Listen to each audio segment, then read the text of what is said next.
It began as a thoughtless quip, a fleeting moment of humor I barely considered. We were sprawled on the couch, engrossed in a Netflix binge, when he playfully remarked that I never screwed the toothpaste cap back on. I laughed, rolling my eyes, and tossed out, "Maybe I'll just walk away then, no more toothpaste fights." I giggled, expecting his usual chuckle to follow. But it didn't.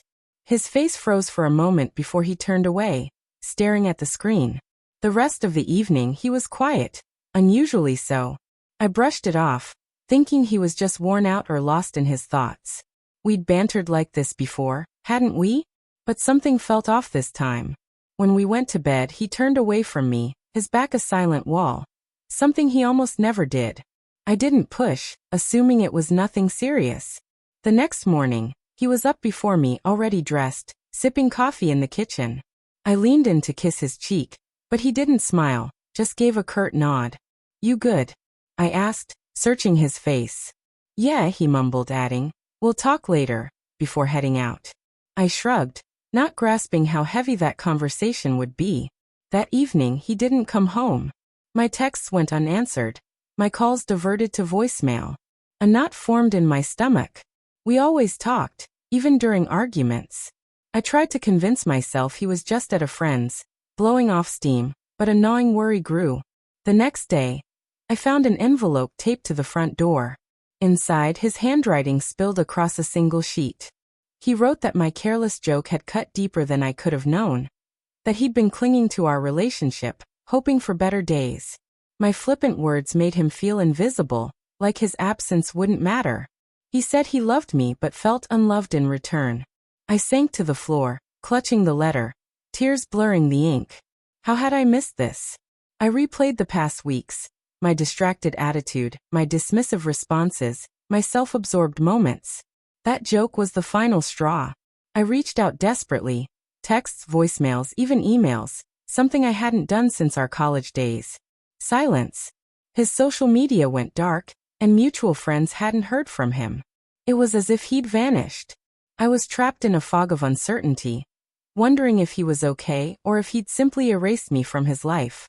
I started therapy, hoping to untangle the guilt and grief. Slowly, it helped, but my mind kept circling back to that moment, that throwaway line. It wasn't just the words, it was what they revealed.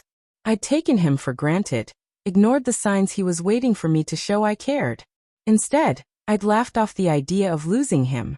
Months later, a text from an unfamiliar number lit up my phone. It was him with a single line. "Hope you're doing okay." I broke down, tears streaming. Should I respond or let it go? My heart screamed to pour everything out, but caution held me back. After a day I replied, "I miss you. I'm so sorry." Over the next week, we exchanged a few messages, guarded, distant. He said he'd moved to a new city, focusing on himself. He didn't mention if he was with someone else, and I didn't ask. I wanted to beg for another chance, but the fear of rejection silenced me. The messages dwindled, not with a sudden stop but a slow fade. I took it as his answer, and in a way I understood. I'd shattered something delicate between us. My thoughtless words had made him feel disposable. Now, nearly a year later, I carry him with me every day. I've tried dating moving forward, but no one feels like he did, like home. Maybe that's my consequence, a constant echo of what I lost. I wish I could rewind, choose tenderness over sarcasm, hold him close instead of brushing it off. But life doesn't offer do-overs, only lessons. This one broke my heart. Now, I don't jest about leaving the people I love.